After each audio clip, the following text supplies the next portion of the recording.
The impact of the pandemic has been felt acutely by women, who typically juggle many different roles and responsibilities. Women's voices through the ages have often struggled to be heard, so a collection or patchwork of images and voices could help turn up the volume. Suddenly I was always home, but I was never, ever alone. I've increasingly retreated into my bedroom, which has become my creative studio and also my social hub. I'm in danger of feeling stifled. Way more suffocating, the amount of time, the same day over and over again. We just have to fight back and find our own voice.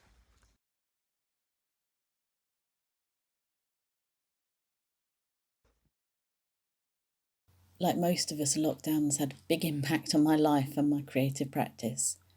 So much planned has just disappeared from the horizon. Exhibitions and workshops that I've been working on have just been cancelled. Although I've managed to carry on working part-time, I've also been homeschooling, so that's been another kind of challenge. Creatively, I found that being unable to access the kind of large etching presses and laser cutters and risograph machines that I usually rely on has had an immediate impact, and what's happened is that everything has become so much smaller. But this has kind of suited my mood because I haven't felt very bold. I felt a bit anxious about the future, and that seemed to spill out in my prints. So I've begun to create a series of intimate intaglio prints on found paper boxes called enclosures, and here the natural creases of the boxes interweave with what I'm seeing as unnatural scars inflicted by circumstance. So I'm hoping they kind of echo a physical reality, the plans of home, lockdown limitations, the kind of internal world of spinning thoughts and states of mind. I would say that I've been so lucky to be safe and warm and all my family to be well. But I'm very aware that for others, being trapped in one place has brought great danger and hardship and isolation. And I want these prints to suggest how different our circumstances are and how our experience of lockdown can be.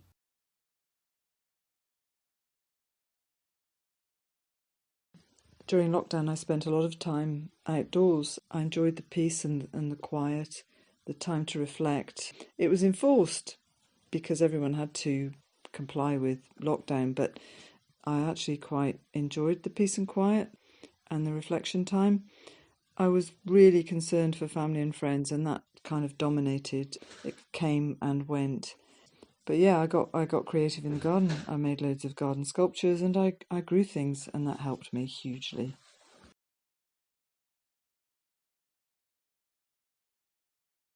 In the past, I've felt most inspired as a solo wanderer, often finding my strongest drive and inspiration to create by stumbling across others who are creating in one form or another. I would do my own thing near them and be inspired, or often I would offer to join them and help so I could learn.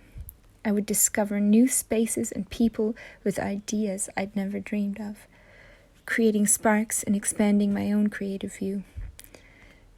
As the mother of twin toddlers, under 2, in lockdown, away from family support, I rarely have time to finish a thought, and solo spontaneous wandering has gone out the window. My creative practice has been restricted to the attention span of 2 toddlers that don't always agree. A moment, a glimpse, a snap. Unless I can shift and make ordinary life and necessary tasks become a creative practice, I'm in danger of feeling stifled.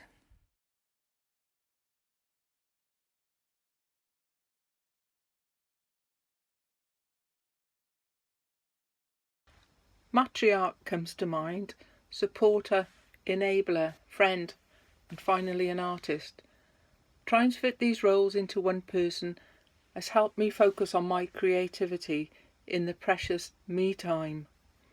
Sometimes it has been exhausting, bringing mental lows and disillusionment.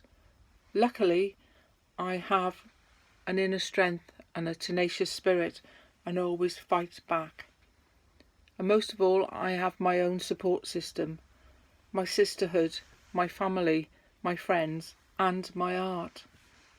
We just have to fight back and find our own voice.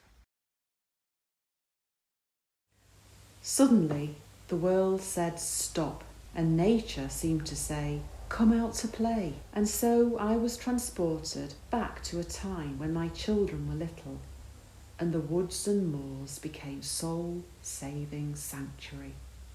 I worried, how on earth was my brain-injured 24-year-old going to cope? All services and routines stopped. But he did, and I did too. Him tending to the needs of endless woodland streams, and me thinking of all the paintings that weren't getting painted. At home, the earth was dug and seeds were planted. Still, I didn't paint, as what could be more creative and vital than planting seeds just right now? Painting called me back, and one of the many paintings I did over 2020 was 3 worried and voiceless women dancing, hands held in circle. I called it Ring-a-Ring-a-Roses. It seemed right at the time.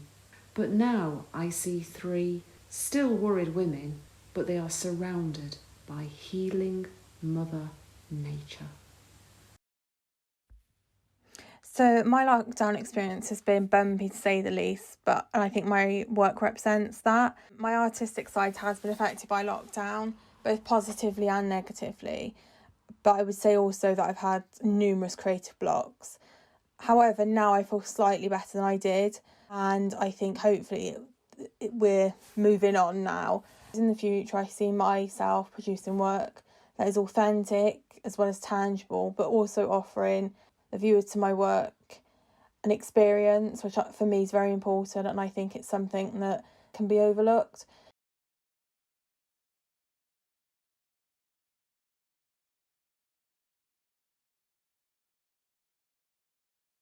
During the first lockdown, I was writing some poetry, but I was desperate to do some visual work as well.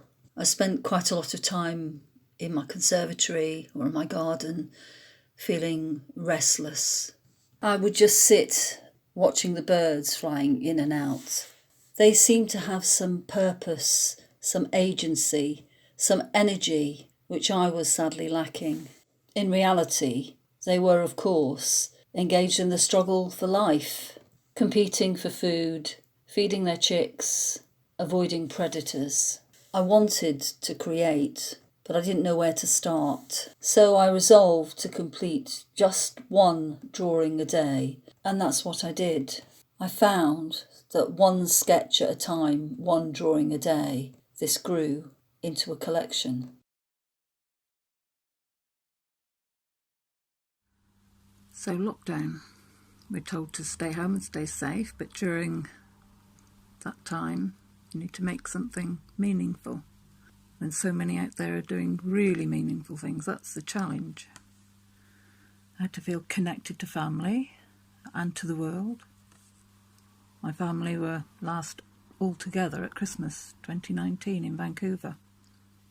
I found a work by Canadian author and artist Douglas Coupland, Hubcap Quilt. Strange.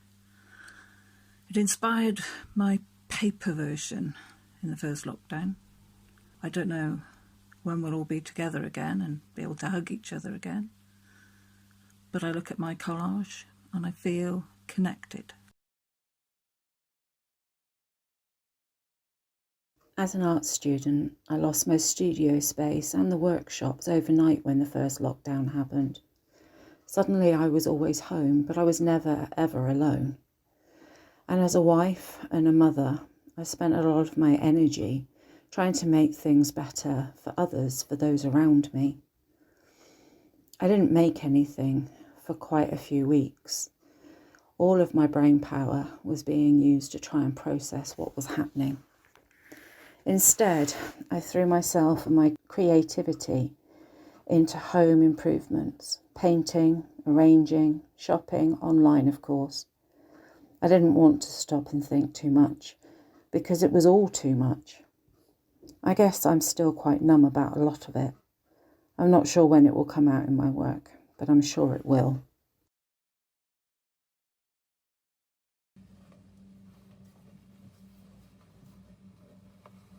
During the first lockdown, I was paralysed creatively by fear, missing family and friends, and the search for a new normal. I had had 3 exhibitions cancelled and felt very low. This time, with the hope of vaccination, I felt freer to make art, both collaboratively, sending images and objects by post, and in my studio, picking up the threads of past projects.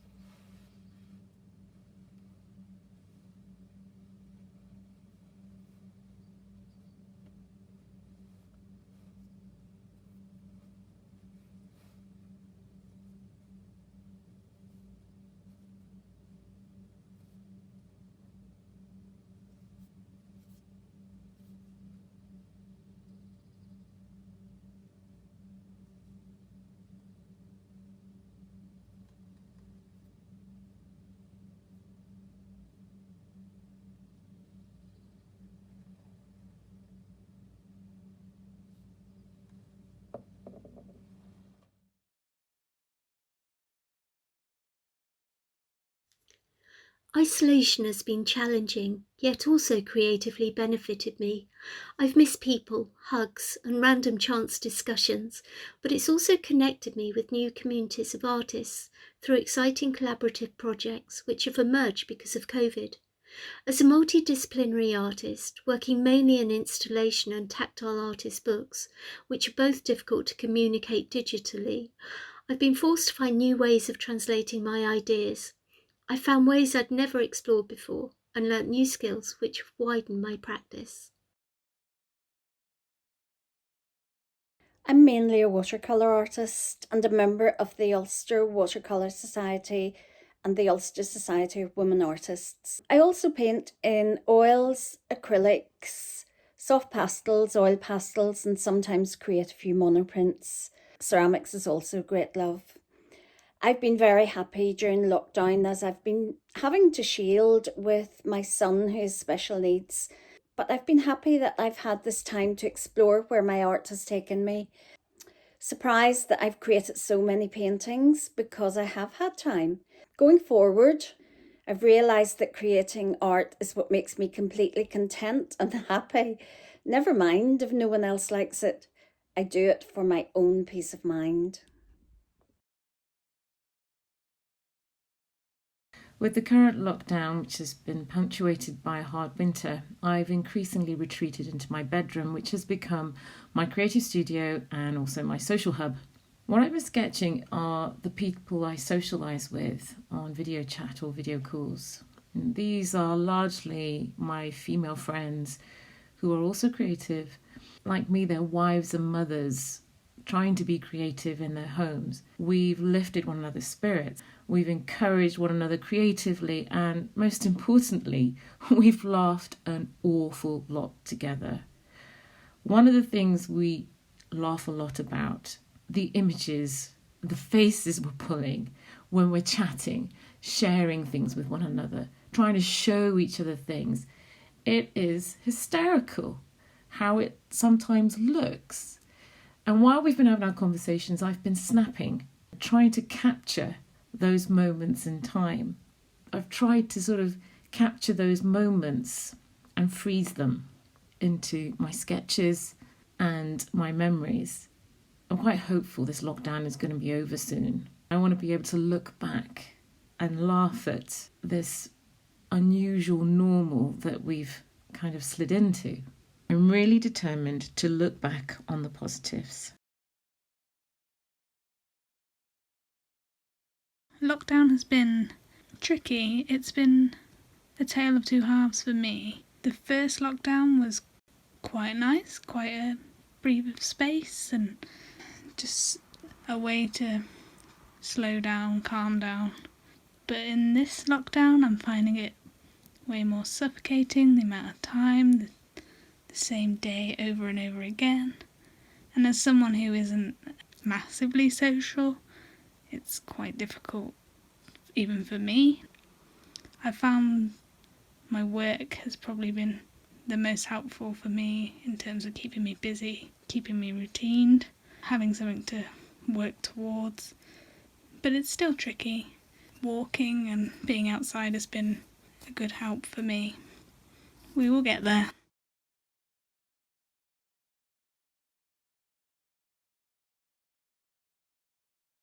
I love my garden. I spend a lot of time in it. It is a bit of a haven, but lockdown has enabled me the time to focus on my art. I've had time to explore and experiment, to attempt things that have been quite challenging. The important thing is I've learned to embrace mistakes, which came as quite a surprise to me. The same happens in the garden. Some things fail, some things are successful, but I need to keep challenging myself and persevere. And I think that's what this time in lockdown has taught me, is not to rush into things, to take time, to observe more. And it's this approach that I will take through into a much more positive time. So, here I am in my own isolation, where my creativity has ebbed, it has stuttered and faltered. And then connectivity within a small, supportive artist collective allows my ideas to pop, to ping, and to jump out loud. Having a role within West Mercia Women's Aid, I am constantly inspired by the women who need the service, the women who provide that needed service, and the women on the board who support and enable the resilience of all women. Here's to the resilience of all women. Yes!